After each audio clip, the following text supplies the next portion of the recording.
Adam et Ève, la tentation et la chute. L'Éternel Dieu planta un jardin en Éden, du côté de l'Est, et il y mit l'homme qu'il avait façonné.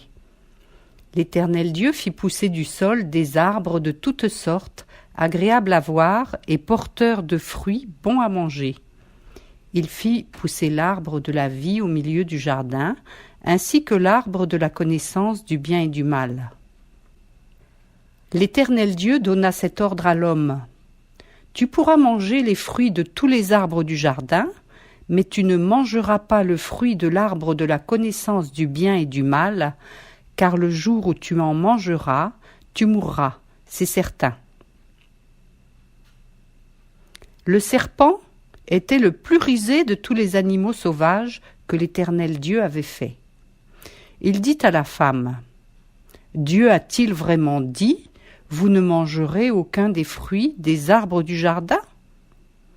La femme répondit au serpent, « Nous mangeons du fruit des arbres du jardin, cependant, en ce qui concerne le fruit de l'arbre qui est au milieu du jardin, Dieu a dit, « Vous n'en mangerez pas, et vous n'y toucherez pas, sinon vous mourrez. » Le serpent dit alors à la femme, « Vous ne mourrez absolument pas, mais Dieu sait que le jour où vous en mangerez, vos yeux s'ouvriront et vous serez comme Dieu.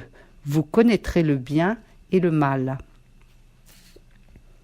La femme vit que l'arbre était porteur de fruits bons à manger, agréables à regarder et précieux pour ouvrir l'intelligence.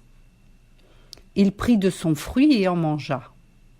Elle en donna aussi à son mari qui était avec elle, et il en mangea. Les yeux de tous les deux s'ouvrirent, et ils prirent conscience qu'ils étaient nus. Ils attachèrent des feuilles de figuier ensemble et s'en firent des ceintures. Quand ils entendirent la voix de l'Éternel Dieu en train de parcourir le jardin vers le soir, l'homme et sa femme se cachèrent loin de l'Éternel, au milieu des arbres du jardin.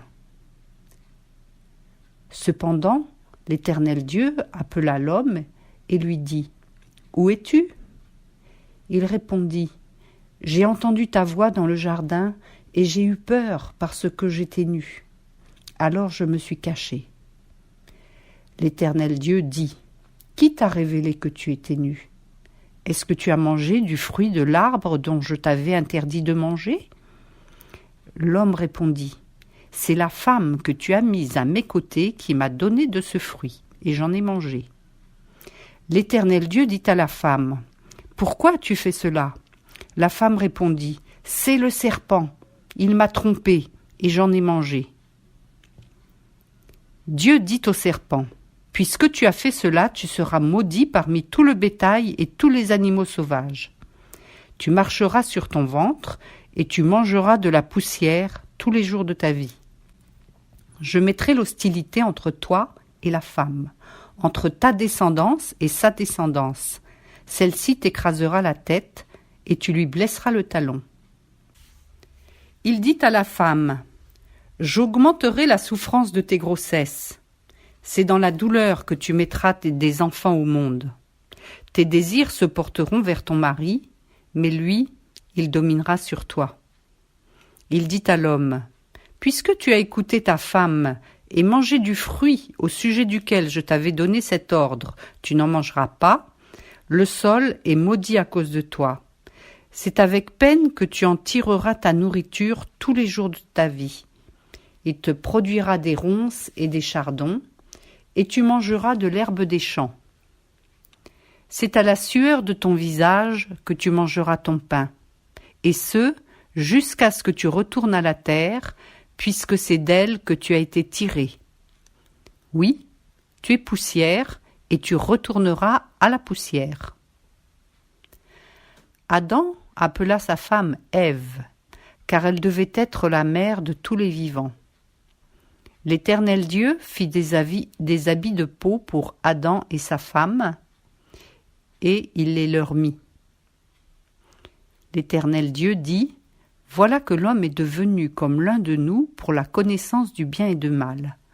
Maintenant, empêchons-le de tendre la main et de prendre aussi du fruit de l'arbre de vie, d'en manger et de vivre éternellement. Ainsi, l'Éternel Dieu le chassa du jardin d'Éden pour qu'il cultive la terre d'où il avait été tiré. Après avoir chassé Adam, il posta à l'est du jardin d'Éden les chérubins qui agitent une épée flamboyante pour garder le chemin de l'arbre de vie.